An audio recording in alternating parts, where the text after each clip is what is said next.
Greetings, fellow scribes! Welcome back to the archive. This week I continue my two-part series on Coriolis, the Third Horizon. I will be discussing the systems, character creation, the basic overall skill system, and the combat system, the rough over of the combat system. With these, this should give anyone who's interested in the system a rough idea of how it functions. And with that, I'm just going to say, sit back, relax, and enjoy as I talk about the systems of Coriolis, the Third Horizon. I have been noticing a trend with role-playing games in the past few years. This is a trend that I really like, and that is for the character creation to not be something where each character is sort of isolated. In the case of Coriolis, the character creation is a group character creation. Because even when you're dealing with just your character, there is stuff you want to have the rest of the group involved with. But it starts off with several things that have to be determined as a group. First and foremost, it's what type of crew are you? Are you free traders? Are you mercenaries? Are you pilgrims? That sort of thing. From there, you determine your specific group concept. Like, what subtype of free traders? What type of mercenaries? Etc. etc. You would then pick a group talent. This is a special ability that anyone in the group can use. And you pick your ship. And this is an important choice because you start off owing 50% of the value of your ship. You start off in debt. And that's meant to be an initial motivator to get your characters getting out there, doing stuff, working, finding something to keep themselves moving. And then you pick your patron and your nemesis. The patron is the person who's supporting you, the powerful entity that keeps you in jobs, etc., etc. The nemesis is the person who's opposing them, and thus, by proxy, you. And so, with that, you've gotten the main portions of the group character creation done. But there's a lot more to it than just that part. Because when you start creating your character, you're going to pick your background. Are you from a planet? Are you from a station? What? And those choices determine three things: the number of attribute points you have, the number of skill points you have, and your starting wealth. And it's really a case of, what they call the plebeian has a lot of attribute points,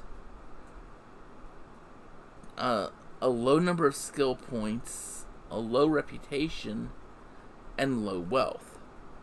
While the privileged, the highest of the high type, they've got mid-range of attribute points, the highest skills, highest reputation, and the most wealth. While the stationary, it's sort of between them, don't have the lowest attributes, but don't have the highest. They've got halfway between the two in terms of skill points, halfway between the two in starting reputation, and they have double the money of a plebeian, but way less than one of the privileged. And with that, you've picked your background. Then you would pick your character concept. And your character concept is not what other systems would call the character concept. Other systems would call it your occupation and your specialty. An example is one of the concepts is artist. An artist could be a poet, musician, or a courtesan, are the sub-concepts that come with that. And each of those have their concept skills. And yes, you can spend your skill points on any skills, but you want to spend them into your concept skills. Or you want to put the most skill points into your concept skills because those represent what you do. So, continuing the example of the artist. Alright, so the artist gets a +1 to their reputation. Their key attribute is empathy. And the concept skills, depending on whether you choose musician, courtesan, or poet, determine what your concept skills are. Courtesan, for example, has manipulation, culture, dexterity, and observation, while the poet has manipulation, culture, dexterity, and infiltration. Which I find interesting that poets, part of their skills is sneaking around. But hey, it is what it is. And with that, you spend your skill points between those. You spend your attribute points taking into mind that you want to have a higher number of points into empathy. Then you pick a talent. And as a artist, your talents are going to be beautiful, or defensive, or seductive. Those are specific abilities relating to your specific field. Then you pick a personal problem. This is something from your past that's going to keep popping up over and over. And, it says in here to choose from the list or use your imagination. So the list gives some good examples, like, you get very jealous when others succeed. It should be your turn now, is one example for a personal problem for an artist. You then pick your relationships with the other PCs. And that's the thing. You have some sort of relationship with each of the other PCs. So you want to actually sit down, talk with them, go, hey, what sort of relationships does my character have with yours? And finally, after you've picked your relationships with the other PCs, one of the PCs is your buddy. Your best friend in the whole world. That's mandatory. One of the other PCs is your best friend. And then you get to pick your gear. And yes, you have wealth to buy extra gear, but in each entry it gives you a list of gear items that you pick from one pair on 5 choices. For the artist, the examples are pick a hand fan or a tabula. Tabula's a data pad. Pick Opor, a drug, or environment scanner. Pick exquisite clothing or a musical instrument. Pick the beautiful bioenhancement or a rare collection of poems. Select the Memoirs of Mezelman or a standing reservation at Alcamars. So, Memoirs of a Great Artist or a standing reservation at a high-end restaurant. And those are the things you pick. And most of the entries have something that's a flavor quote in it, or a flavorful choice at the end. And then once you've done that, you've gotten your characters made. Simple. But again, the group has to be involved. You can't go, well, I want to go make my character, go home, make your character, then come back. You go, alright, I'm ready to play. No, because you've got to interact with the others. Alright? You can't go. You can't go, well, I'm just going to go off, make my character, come back, without any interaction with the other players. And that's something I really like about the system. And I'm glad to see more systems going with something like that. It's sort of encouraging a group think as opposed to lone wolfing, which has long been one of the issues with many of the classic RPGs. But I still have a lot more to talk about with the basic systems in combat. For the basic systems, Coriolis uses a somewhat classic attribute plus skill dice pool. You use die 6. You roll a number of dice equal to your attribute and plus your skill. And 6s are successes. Only 6s are successes. But one of the nice things is there's no rule about 1s. You basically either fail, you succeed, or you critically succeed, which is 3 6s. You succeed by 3 times what you need. Because 1 success is all you need. Just 1 6 is all you need to barely succeed. But you can spend extra 6s to do better successes, and of course, 3 6s is a critical success. However, if you get no 6s, that is obviously a failure. Unlike other systems, the only thing a GM cannot say when you fail is nothing happens. There is always a consequence for failure. Something always goes wrong. What it is, that is up to the situation and the creativity of the GM.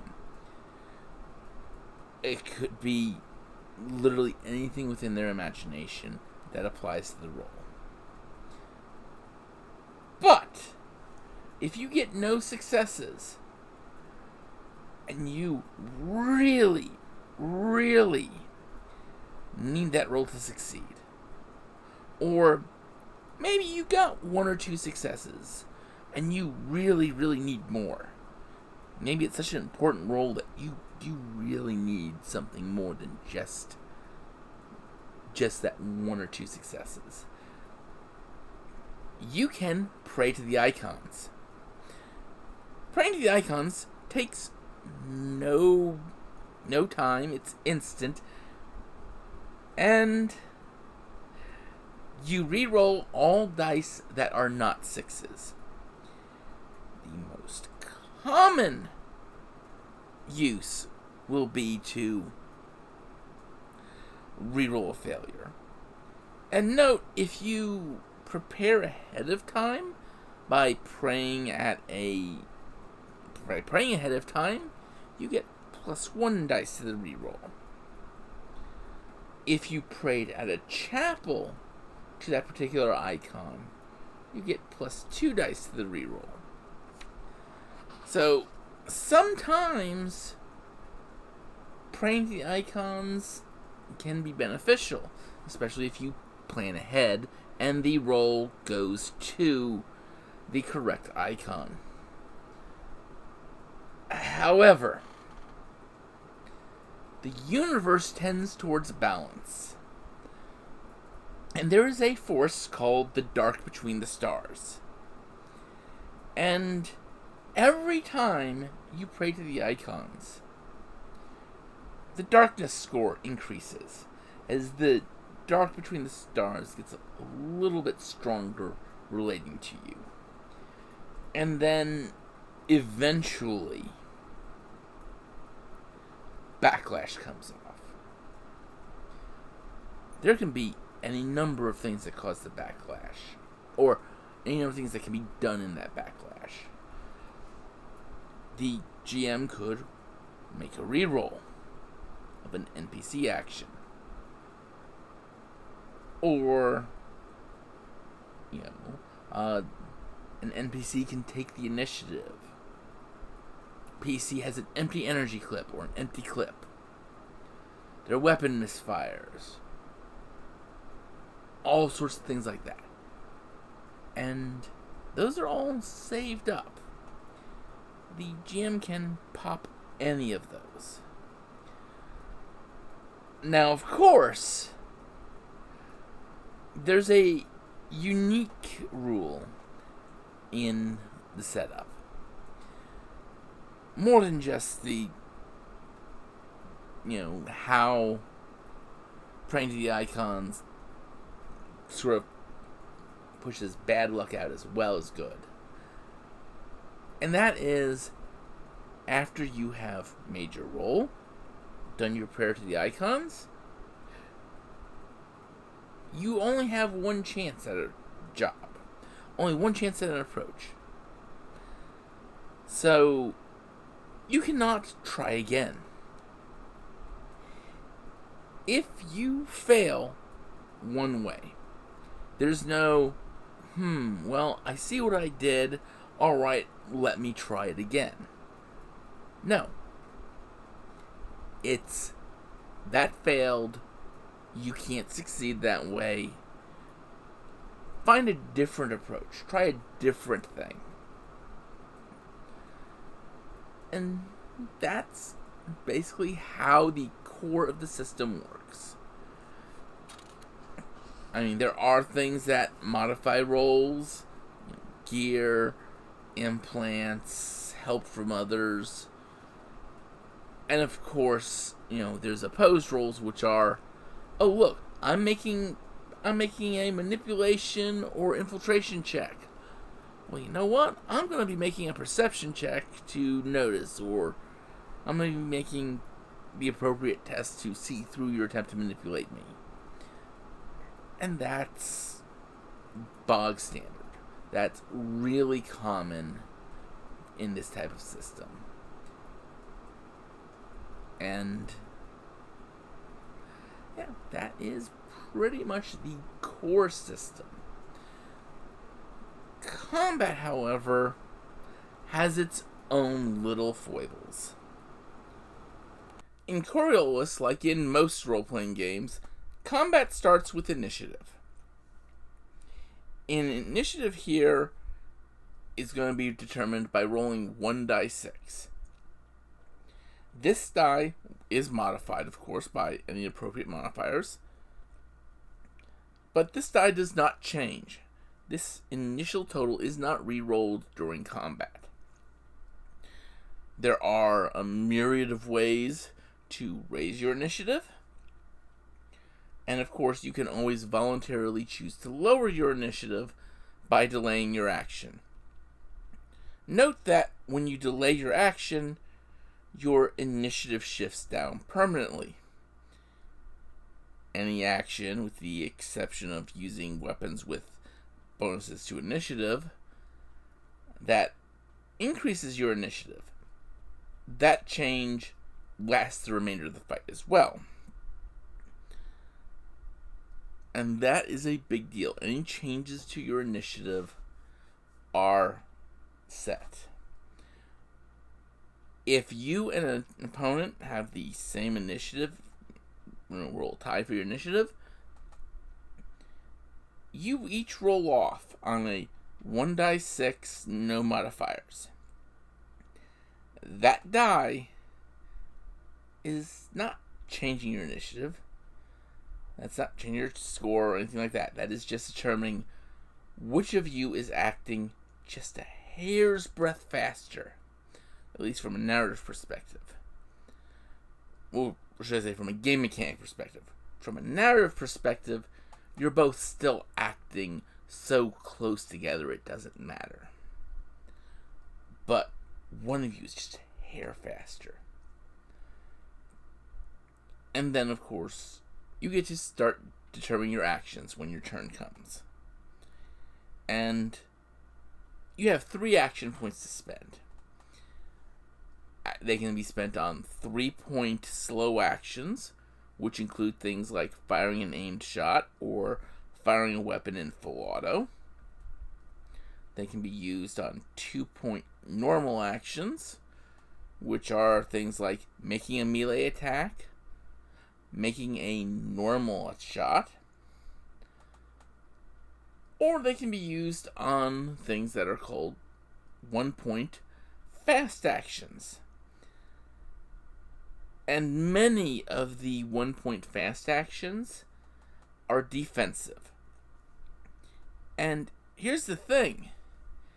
You have to have leftover action points to defend.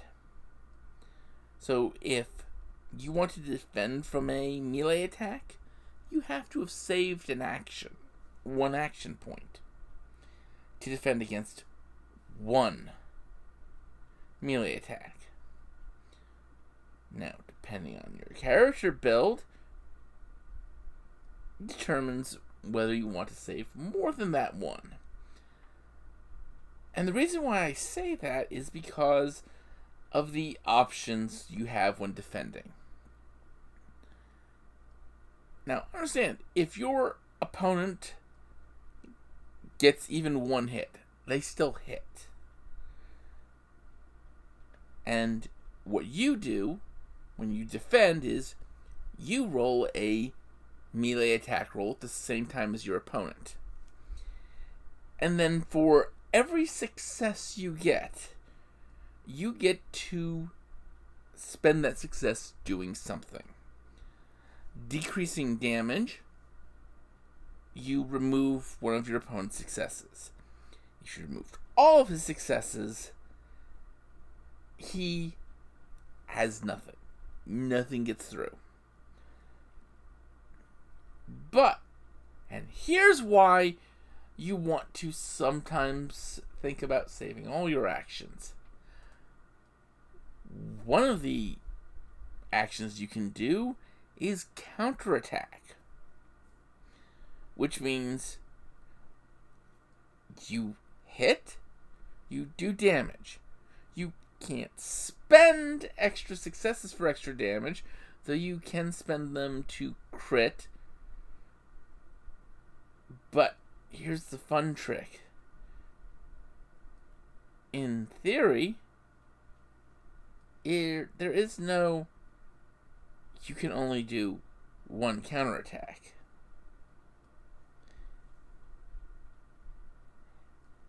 You can do multiple counterattacks in theory if you rolled enough 6s.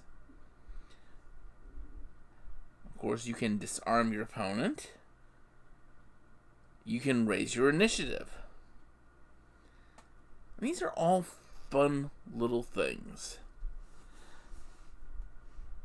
that you can do, spending 1 action point to defend. Because defending is a quick action. or fast action. Now, ranged combat is a little different. Ranged combat, of course, has a penalty based on the range the target is. But once shooting starts, you cannot dodge bullets. You cannot dodge lasers or what have you. You can only dive for cover. And that is pretty much everything else is just straight up skill tests. And straight up, did I succeed or not? Combat system is delightfully straightforward. I mean, yes, there's the armor rating for different things you hide behind. There's your own armor, which affects things differently. But for the most part, it is a simple, direct, no complicated mess combat system. Which is good. But with that is my systems discussion on Coriolis. Next week, I'm going to be dusting something off from the depths of the archive. The TSR card game meant to compete against Magic. Spellfire. If you like this video, please click like and subscribe down below. Leave me comments. Follow me on Twitter. Tell me what you like, what you didn't like. Hey, if you really like this video, support me on Patreon. Link in the description. Because every bit helps keep me in new books. Keep this channel going. All that said, I will see you next week. Until then, just like you to remember to have fun and keep gaming.